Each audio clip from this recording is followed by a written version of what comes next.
അങ്ങനെ നമ്മുടെ ഡാഡ് മോന് 2 വയസ്സായിരിക്കുകയാണ്. അവന്റെ ബർത്ത്ഡേ വ്ലോഗാണ് നിങ്ങളിന്ന് കാണാൻ പോകുന്നത്. ആദ്യമേ തന്നെ പറയാം, ഒരൊറ്റ വീഡിയോ പോലും എനിക്ക് നല്ല ക്ലാരിറ്റിയിൽ കിട്ടിയിട്ടില്ല. എനിക്ക് ആരൊക്കെയോ എടുത്ത് തന്ന വീഡിയോസാണ് ഞാൻ നിങ്ങളെ കാണിക്കുന്നത്. അത് നിങ്ങൾ ക്ഷമിക്കുക.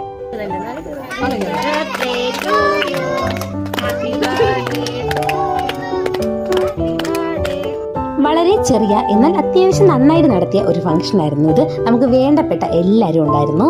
എനിക്ക് കാല് വയ്യാന്നുള്ള നഗ്ന സത്യം നിങ്ങൾക്ക് എല്ലാവർക്കും അറിയാമല്ലോ അല്ലേ? ഒരു അഡ്ജസ്റ്റ്മെന്റിലാണ് ഗൈസ് ഞാനിവിടെ നിൽക്കുന്നത്. കാല് വയ്യാത്തോണ്ട് തന്നെ ബർത്ത്ഡേ നടത്തണോ വേണ്ടെന്ന് ഭയങ്കര കൺഫ്യൂഷൻ ആയിരുന്നു. പിന്നെ അവന്റെ സന്തോഷത്തിന് വേണ്ടിയാണ് നമ്മളിങ്ങനെ നടത്തിയത്. എല്ലാവരും വന്നു, കേക്ക് കട്ട് ചെയ്തു, ഫുഡ് കഴിച്ചു. വീശപ്പം, ചിക്കൻ കറി, ചിക്കൻ ഫ്രൈ, ഐസ്ക്രീം ആയിരുന്നു നമ്മുടെ ഫുഡ്. വേറെ വീഡിയോസ് ഒന്നും തന്നെ ഇല്ലാത്തതുകൊണ്ട് ബാക്കി നമുക്ക് ബർത്ത്ഡേ ഫോട്ടോസ് കാണാം. ആകെ ഇത്ര ഫോട്ടോസ് മാത്രമേ ഉള്ളൂ. ഇവിടുത്തെ അച്ഛൻ്റെ അമ്മയുടെയും കൂടെ ഒന്നും പോലും ഫോട്ടോ എടുക്കാൻ പറ്റിയിട്ടില്ല. അപ്പോൾ ബാക്കി നിങ്ങൾ ഫോട്ടോസ് കാണും. ഇന്നത്തെ വീഡിയോ ഇത്രയേ ഉള്ളൂ. Okay, by.